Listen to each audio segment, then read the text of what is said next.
What's up, everybody? It's Alex from Heavy New York back at the St. Vitus basement, and today we are here with the entirety of Primitive Weapons. Thank you all for being here. Hi. Thanks for having us. Yep. Hi, Heavy New York. Yep. I've only asked Dave and Artie to come on Heavy New York so much. I think it's been like a year and a half or something. Yeah.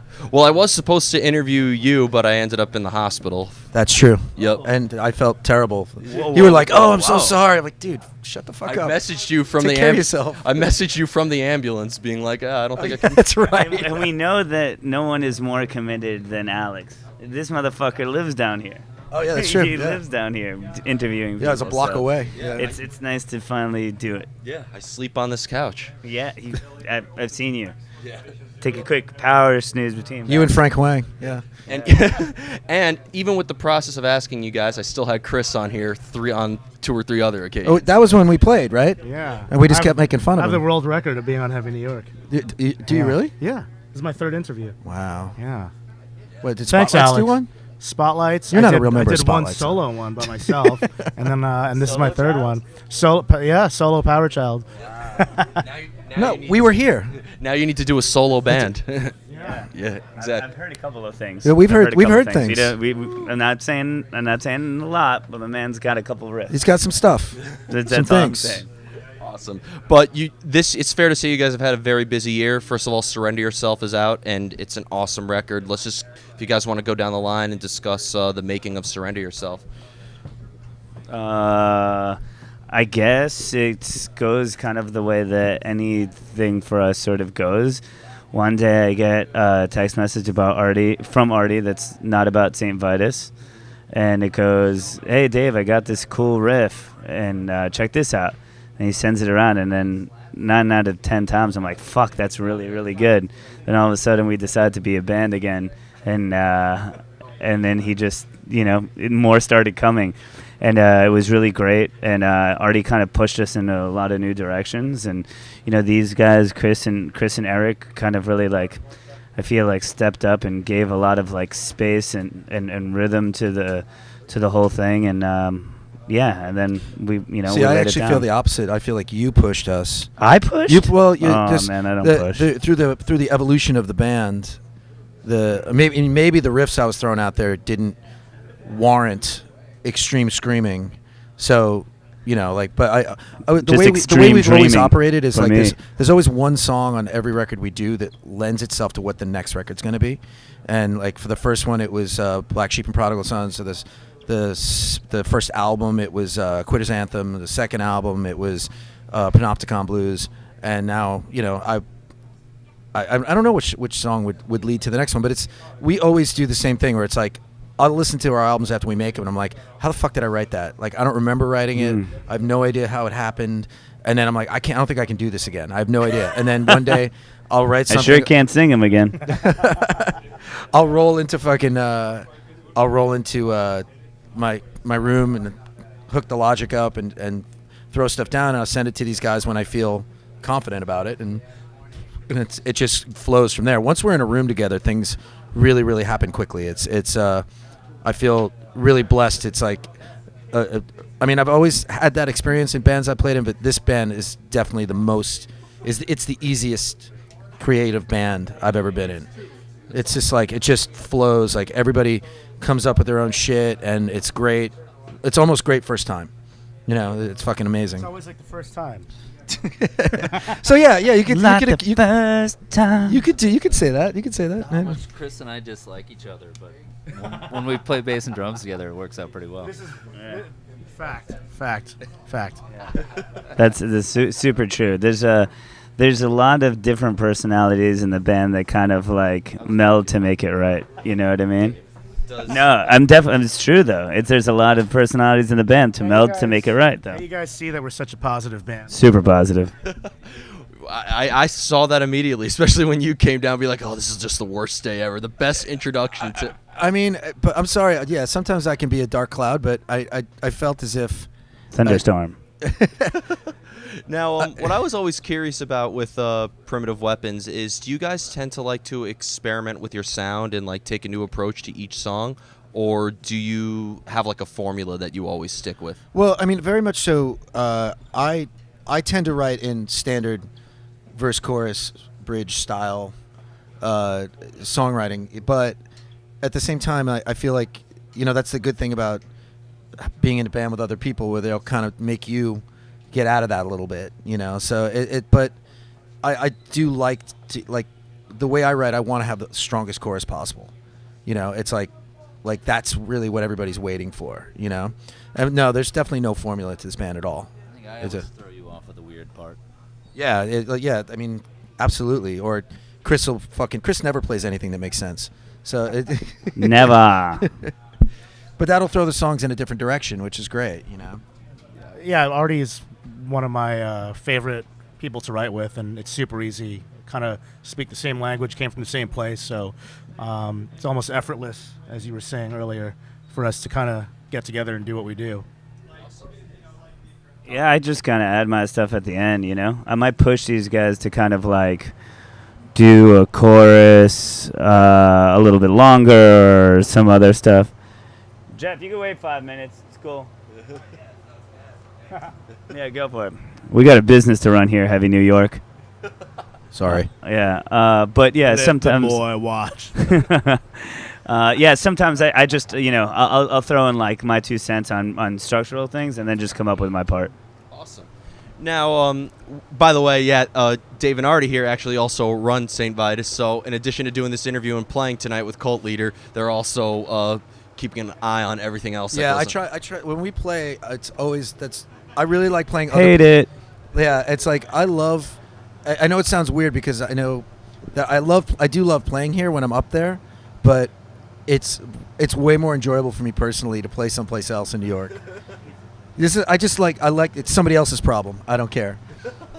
Well, you just don't get hit with like a million questions. You're just the only questions you have are about the band and being an artist that night, But at the same time, it is going to actually play. It's like, yeah, it fucking rules. Yeah, technically speaking, we played the first show here. Yeah, we did. We to test out the PA. We were all hanging around there in a day, and it was like we actually rehearsed here originally until somebody complained, and we were like, yeah. I was like, well, Dave had booked a show, and I think the liturgy show. So we were like, we should probably try and figure out what the room actually sounds like with a real sound guy. That's really true because nobody knew what to expect. Yeah, we had no idea. Yeah. So it was like, okay. So it literally was like everybody just like emailed. We put it like a thing on. I think Facebook was the only thing around at that time. It was like, like pre-Instagram. Yeah.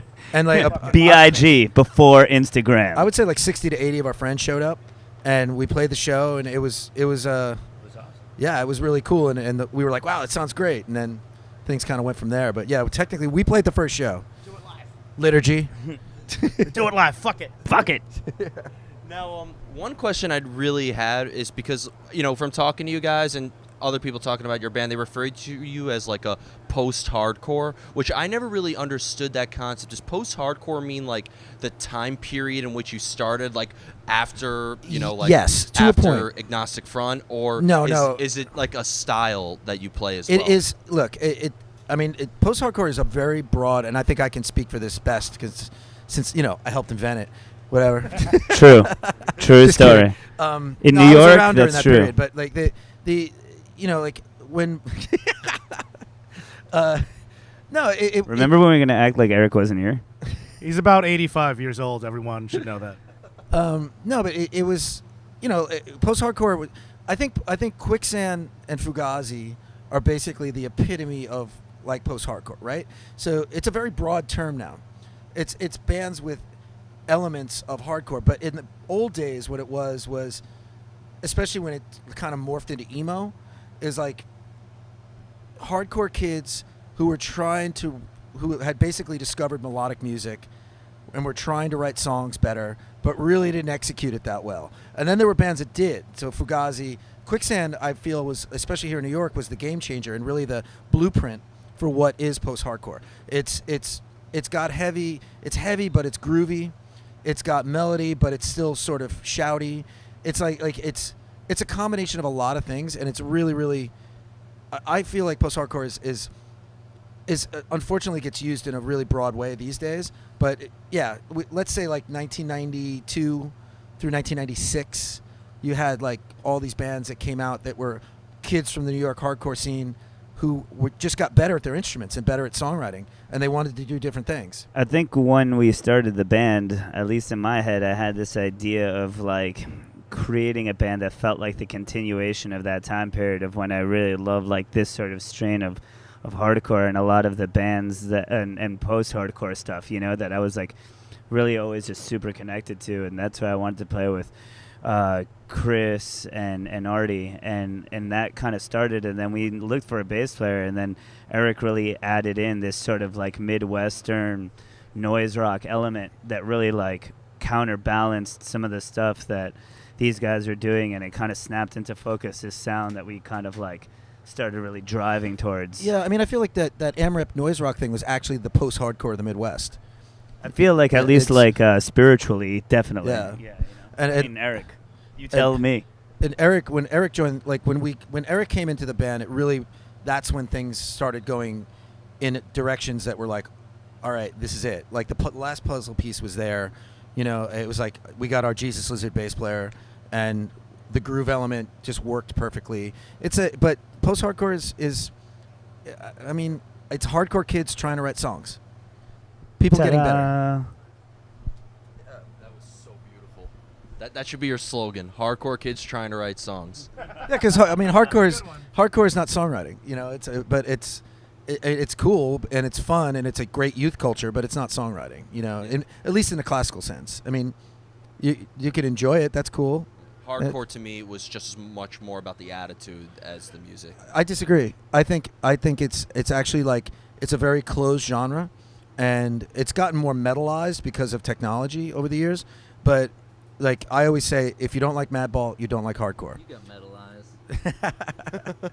In the Emperor shirt. Yeah. Yeah.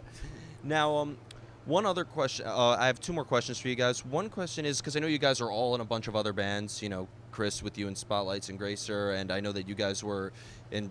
Does maybe like experimenting with other projects influence the sound of Primitive Weapons at all?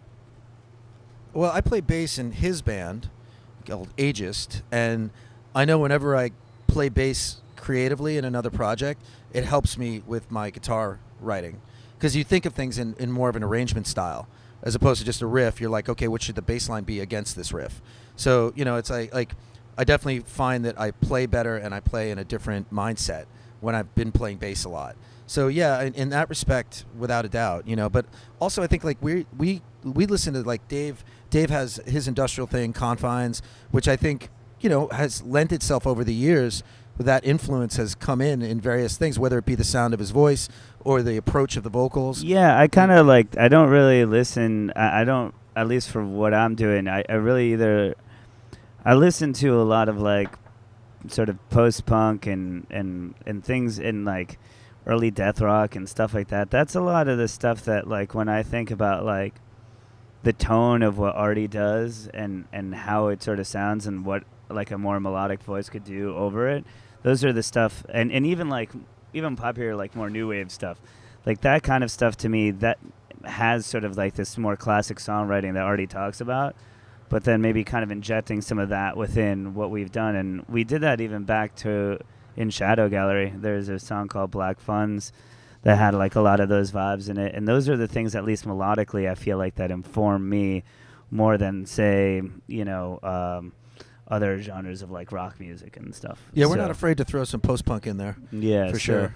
Also, we all like heavy music, but we play in other bands that aren't. You know, he's got his sort of industrial thing. These guys have more of a rock band. I do my thing. So like, this is a great outlet for us to actually get more of the heavier side out. And we're not. And again, obviously, we're not a typical heavy band, so it's not going to sound like a metalcore band or whatever. We're kind of weird like that. Yeah, I think when I wrote Panopticon Blues particularly was a song that I wanted it to be a drop C, heavy post-punk song. I mean, who's ever done that? Through a Mesa triple rectifier.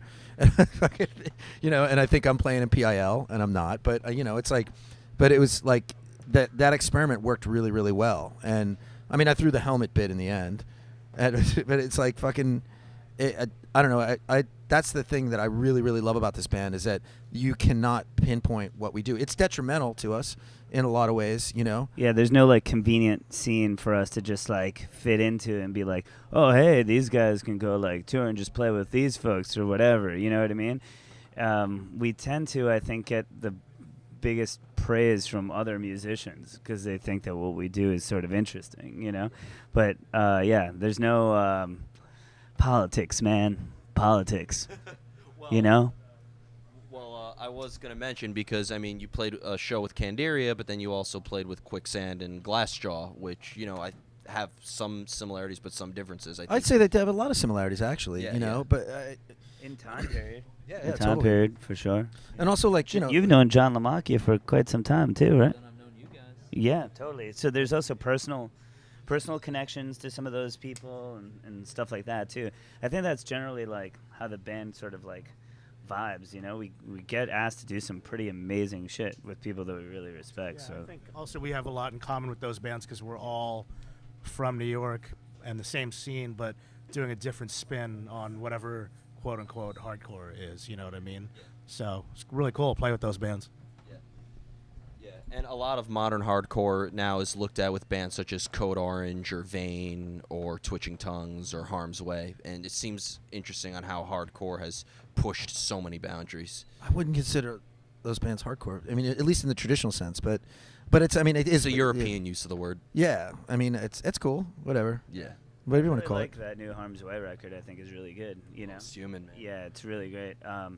And you know, it's interesting. I feel like, yeah, I think that's almost like a generational difference, you know, as well as far as that, you know, like I feel almost like bands like, you know, Turnstile or stuff like that. They're trying to do the post-hardcore for this younger generation and be like, hey, here's something else that's not quite. You know, like this full-on hardcore, but this hardcore culture can kind of come into it in a way, you know. It's going to be someone's gateway drug, really. Yeah, in a way. you know? Also, all genres evolve. You know what Yeah, I mean? totally. So hardcore today doesn't sound like hardcore in 1982. Neither does hip hop. Neither does So, you know, I like a lot of those bands, but in the traditional sense, yeah, it's not the same. We come from a scene that was considered on Long Island, which was considered the hardcore scene, that none of the bands sounded traditionally like hardcore. It was Nah. like real weird. It was a weird mishmash of shit, you know. And that was that. I'm really proud of that actually, and I feel like in every band I've done that, but particularly with this band because this band's heavier than many of the bands that I played in over the years, and we definitely capture that sort of Long Island mishmash. Like, I'm not sure what this is, but you know, we're gonna label it something, but it's not what they're labeling it. You know. It's amazing that more of a scene. Hardcore is influenced by a certain style of music, the time era, and geographical. There's an influence. there, too. Completely, yeah. 100%. I mean, back then, I mean, also it's just like that's how music scenes really evolved. Like before the internet too, not everybody knew what each other was doing. You know, like Eric could be. You know, I've never met Eric. Eric had played in a band that like called Chariots that I really fucking liked with a singer who was in a band called Song of Zarathustra that I really liked. I never knew Eric. I had no idea even when he, you know, when he walked in the room or anything like that. And then he told me about a lot of other things that were like in bands and really regional shit that I'm like, I never would know, you know? It's really hard. Now everybody's just like in the search bar, like whatever, you know?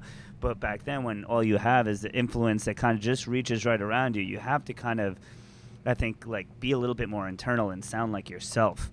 And be a little bit less groupthink and influenced. And I think that came out in very regional way, you know? Like where can I drive? Where can I go see shit? Where can I go find out about shit?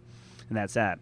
You know, I'm a borderline millennial, and I'm like the last. I think you know, Facebook started when I was like 18 or 19. You know, and that was kind of the end. It started when you were 12. Well, fuck that. Yeah, but so you know, and that changed the game. Yep.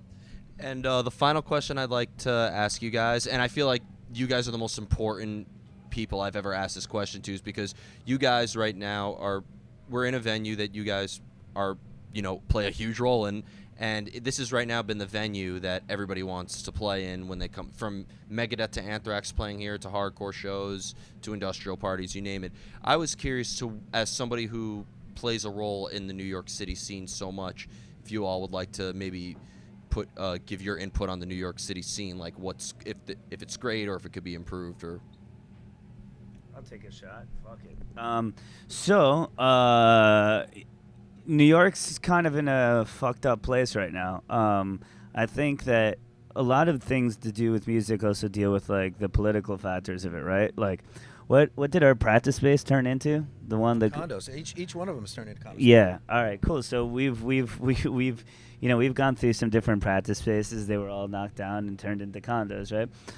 Being a musician, making music in this city, in any one of our bands, Ages or anything like expensive. that, it's expensive and it's hard, and it doesn't do well for like the creative class, To be a musician, you gotta like really play, and I think that you're seeing as the sort of as gentrification, all these things sort of evolve, it's harder and harder to be a musician in this particular city, and then that adversely affects the local scene. Now, that being said, there are some really fucking good bands that try and play and persevere, and there's plenty of them, from black metal bands like Annie Con and Pyrolatris to, more, kind of industrial stuff like Azure Swan to Sonnet, post-rock. I mean, there's some really great bands. So it doesn't mean that there's a dearth of great stuff. And, I like all the bands that these guys are in, But to say that it's easy or it's particularly conducive right now, it's not. And, even to keep the doors open to a place like this and stuff like that, and to continually deal with the city and just in the overall mania of New York can be really tough. Like, nobody knows what's going to happen when the L train shuts down, right, guys? Nope. I don't think you do, right? And who knows, So we'll see. yeah, I'll tell you what happens when the L train shuts down. I have to go from 3 to 4 trains to work every day. Yep. But I agree with Dave. Obviously, Dave has the best perspective on that question. But like I always say, not to sound like Dave Grohl, because I think he might have said this at some point, but the most creative thing that's going on right now is in someone's basement in the suburbs. Because like when I think back to like the real deal, like kids camaraderie, like your friends, you're 18, you're 19, you're like playing in a band. Like those things are fucking awesome. Like as you get older, a little bit more, and that can be a bit detrimental. Like when that innocence can bring a lot of creativity. It's like when you're just trying to imitate something, but you fuck it up and you come up with something fucking awesome. It's I feel like in New York City, it's like your approach towards things is so much different. But like, not to say that great stuff doesn't come out of it. It does. It's just not it. I wish it was as abundant as it was, say, 20 years ago. Yeah.